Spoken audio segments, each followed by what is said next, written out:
Assalamu alaikum. Peace to you all. My name is Saba Ahmed. I'm a law student at American University.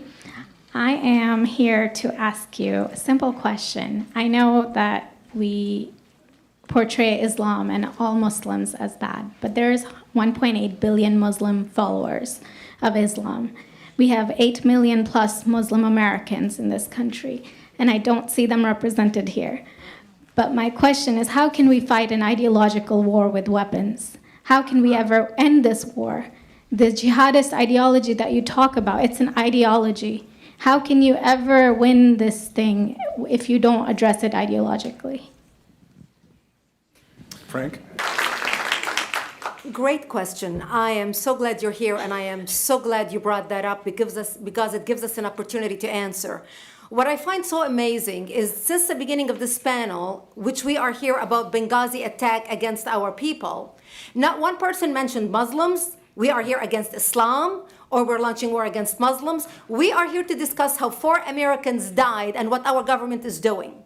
We were not here to bash Muslims. You were the one who brought up the issue about most Muslims, not us. And since you brought it up, allow me to elaborate with my answer. There are 1.2 billion Muslims in the world today. Of course, not all of them are radicals. The majority of them are peaceful people. The radicals are estimated to be between 15 to 25%, according to all intelligence services around the world. That leaves 75% of them peaceful people.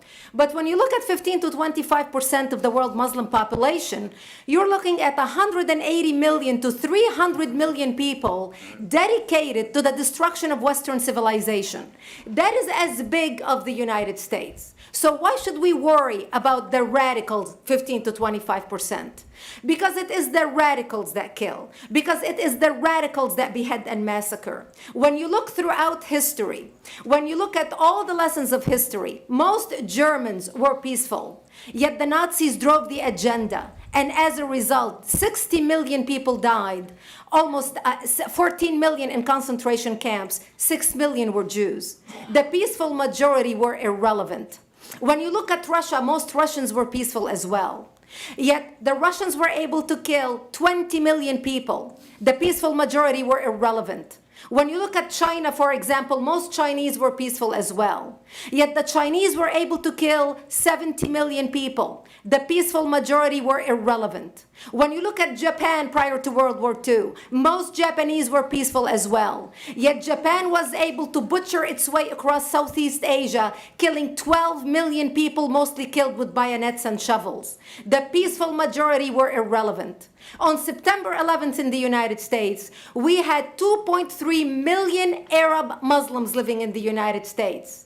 It took 19 hijackers, 19 radicals to bring America down to its knees, destroy the World Trade Center, attack the Pentagon, and kill almost 3,000 Americans that day. The peaceful majority were irrelevant. So for all our powers of reasons and us talking about moderate and peaceful Muslims, I'm glad you're here. But where are the others speaking out? And since you are the only Muslim representative,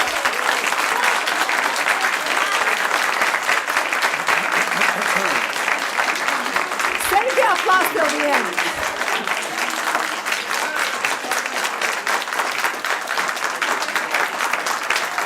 Thank you.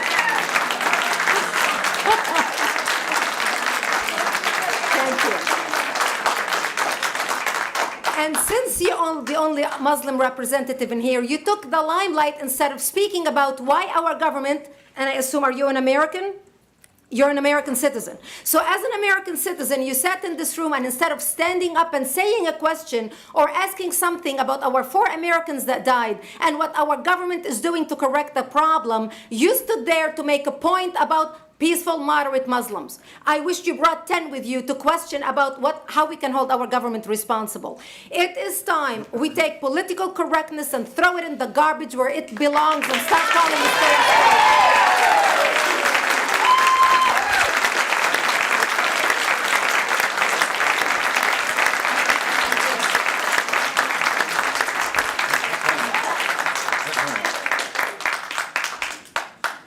And there will be refreshments afterward. Did you want to respond to the Yeah, you had a follow-up that you'd, you go ahead. Comment. Thank you for your responses. And I do really hope that other Muslims will start showing up at these conservative forums. But, as a peaceful American Muslim, I would like to think that I'm not that irrelevant. I'm just as much an American, and I'm very deeply saddened about the lives that were lost in Libya. And I hope that we will find justice for their families. But I don't think that this war can ever be won by just the military. You have to you have to bring Muslims to the table to address this. I think So everyone thank you. agrees that it can't be won Everybody just agrees with militarily, and I think that everyone has said that. You So- tell me who the head of the Muslim peace movement is? I guess it's me right now, so Yeah. thank you.